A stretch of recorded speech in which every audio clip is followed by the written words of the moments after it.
That's why keep me a stick of big purse. On the dot, I'm in my drop top. Who's in the streets? In the streets. In the streets. I got a real pretty little thing that's waiting for me. I just wanna be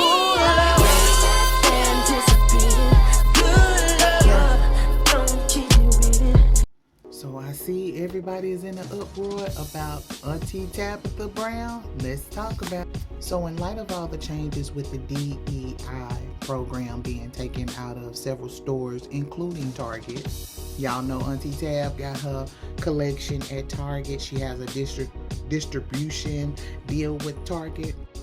And baby, it's split on both sides. So Auntie Tab came out yesterday with her video, and she pretty much was telling us that she wants us to still shop at Target, but just only buy her stuff when we go in. But it's a lot of people that are conflicted with this because, of course, with the DEI program taken away, it's probably going to be a lot of people of color of skin that are probably not even going to get a job or potentially lose their job. Now, I'm going to play devil's advocate because y'all know Darius Cook had said something about this a while back when, you know, all the stuff was going on when they were going back and forth. Now, Darius had some good points when he was talking about what he was talking about in his video. I got it on my YouTube. Of course, go over there and go check it out. But like he said before, if she would have owned her stuff, she wouldn't be going through this right now. She could pull her stuff from Target and she could get people to buy from her website. Now, of course, people are also saying that, you know, it's kind of like the quote-unquote capitalism. She's thinking about taking care of her family, and she's not thinking about all the people who are buying from her, who put her in this position. So, of course, it's a catch-22. But I want to hear from y'all. I want y'all to get in the comments. Tell me what y'all think about all of this. Are you with Auntie Tab? Are you going to continue to shop at Target but only, you know, buy her stuff and black-owned stuff? Or are you just going to completely stop shopping at Target because of the DEI and maybe shop on her website? Or, you know, just tell me what you guys think in the comments. I ain't gonna lie, Auntie Tab, you got a lot of folks mad at you, Auntie. Yeah. You got a lot of folks questioning. They don't. Because, I mean, we love you and we want, but you know, we're thinking about our families too. That's what a lot of people were saying. But y'all tell me what y'all think about it up in the... That if a person, and I used her as an example, I said if she owned it, she would make more money. Y'all lambasted me for the statement. The reason I made the statement is the same reason I don't fuck with Food Network. Not that I got any great issue against Food Network, because I don't. Food Network ain't never did nothing to me. In fact, they've been very kind to me. It is Food Network's audience, the audience of Food Network, that I can't stand. It is the audience. It is the people who tune in to the shows. Now, you got to realize you got to go where the money is. We ain't watching the shows because there is nothing relevant for us to watch. And every time you put us on one of them shows, it always ends up bad. Ask Cartier, she's dealing with it right now. Go look at her Instagram page. Go look at her Facebook page. The white girls is letting Cartier have it right now. She's fighting it as well. And if you look on Facebook, you can see Kaylin Allen, who did host a show on Food Network, say he's no longer fooling with Food Network for this very reason. So you can say I'm lying all you want to, but if you go read the comments of the girls, then it's on their page. The issue with Food Network is that girl, if a gay person on his live stream can't use the word fool, and you think I'm really talking about somebody calling him a fool, Miss Thing, you have a whole other thing coming, okay? You got a whole other thing coming. Bitch, I am as gay as the day is long. When has the word fool from a gay person ever meant something that is super harsh or super horrible? And you know that. And the gag is you love our lingo, but hate when we say it. You love our lingo, you can take our lingo, you can use our lingo, but when I use the lingo, you got a problem against me. When I use the lingo, it's an issue.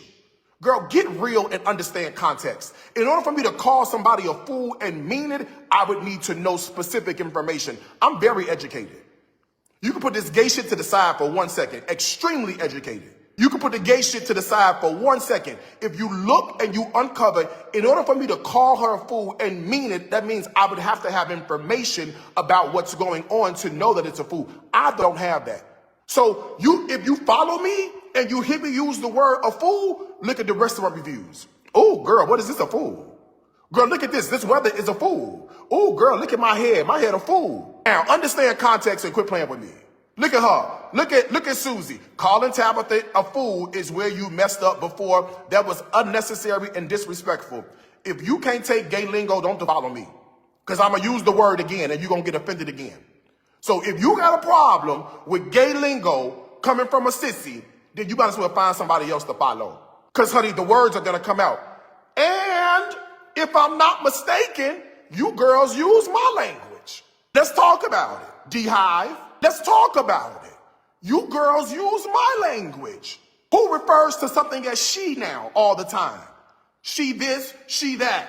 Who uses the word a fool all the time?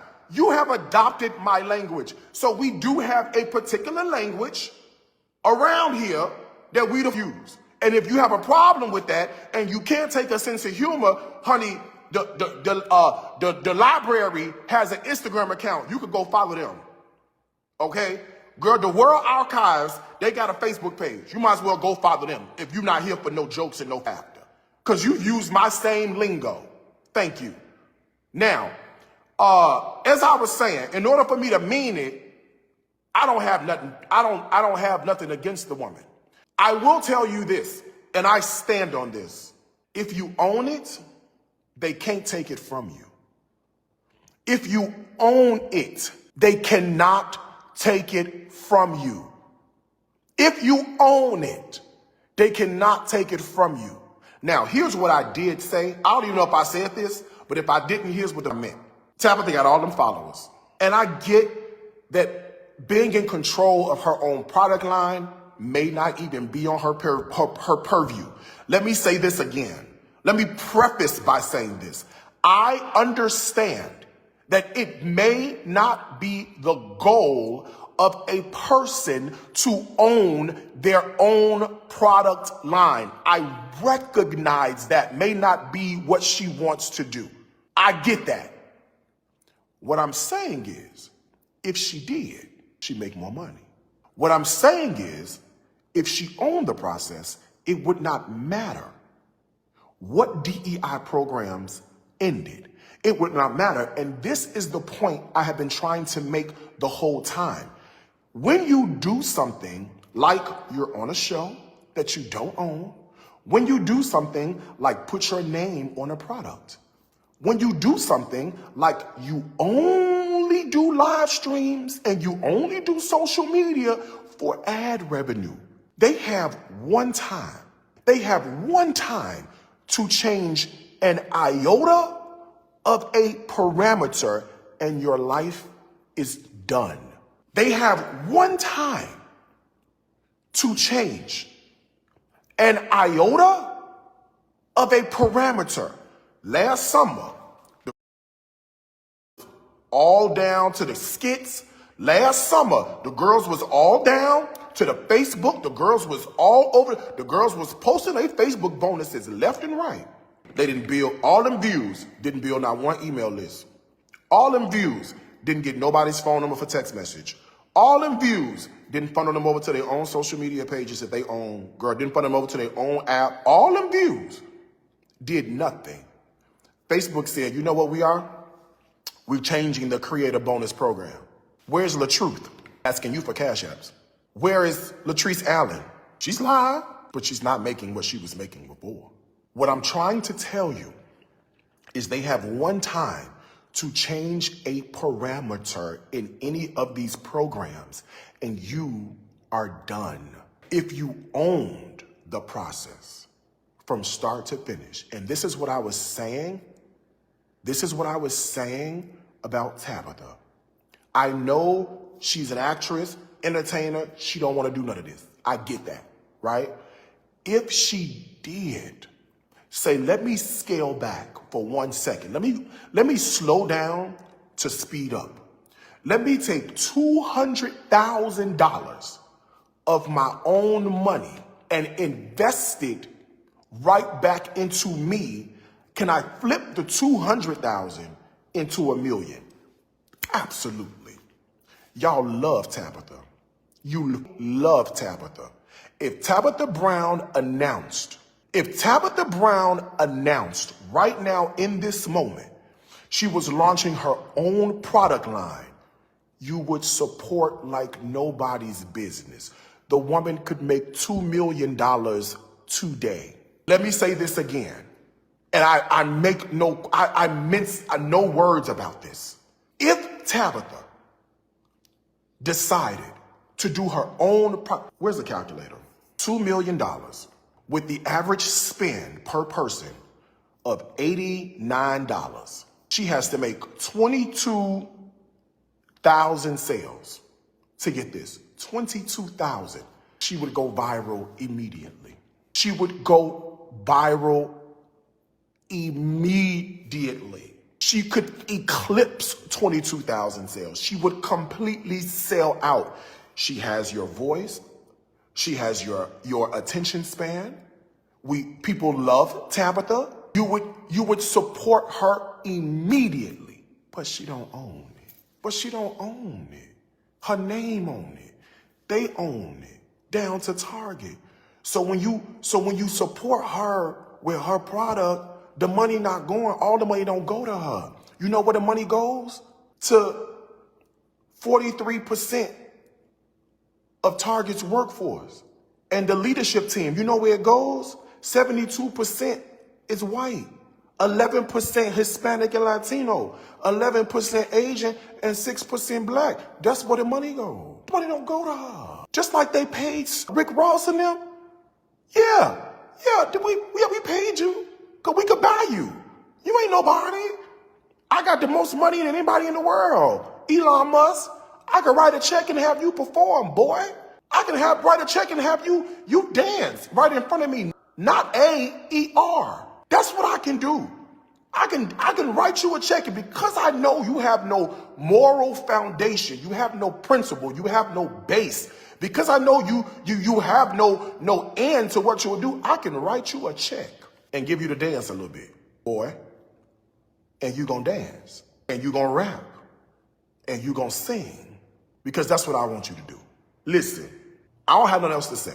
At the end of the day, I think it is important, especially as black people in America. I know I'm sitting in Indonesia, I got an American passport and I pay American taxes. Girl, I'm just as American as you are. Okay, I still pay Social Security and Medicare, girl, and federal taxes just like you. I know I'm over here, but girl, I still operate like I'm an American. Okay, I get that. I'm an American living in Indonesia. As black people, it is crucially important that we own our everything.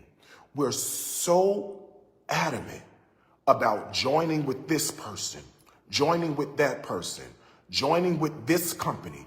These companies don't mean you no good. I'm not talking about Tabitha Brown no more. And if you still think I'm talking about Tabitha Brown, you need to up-level your thinking at this point. At this point, this has nothing to do with Tabitha Brown. This has everything to do with the landscape of what is occurring, and that is the problem. That is what you are missing. As an African American living in America, it is important not to partner. And if you're going to partner, let that be a strategy to a bigger platform. Have a plan in place so that you can pull out. Partnerships do not last forever. And you only have one moment you have one time for anything to go wrong in a partnership or a parameter to change, and then that's it. What you had going on is done. If you owned it, nobody can take it from you. And you're worried about, well, who's going to support me? Don't worry about that.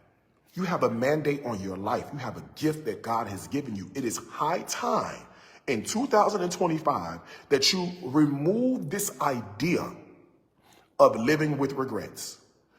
No more I would have, no more I could have, no more I should have. You have a gift now. It is time to birth that gift now.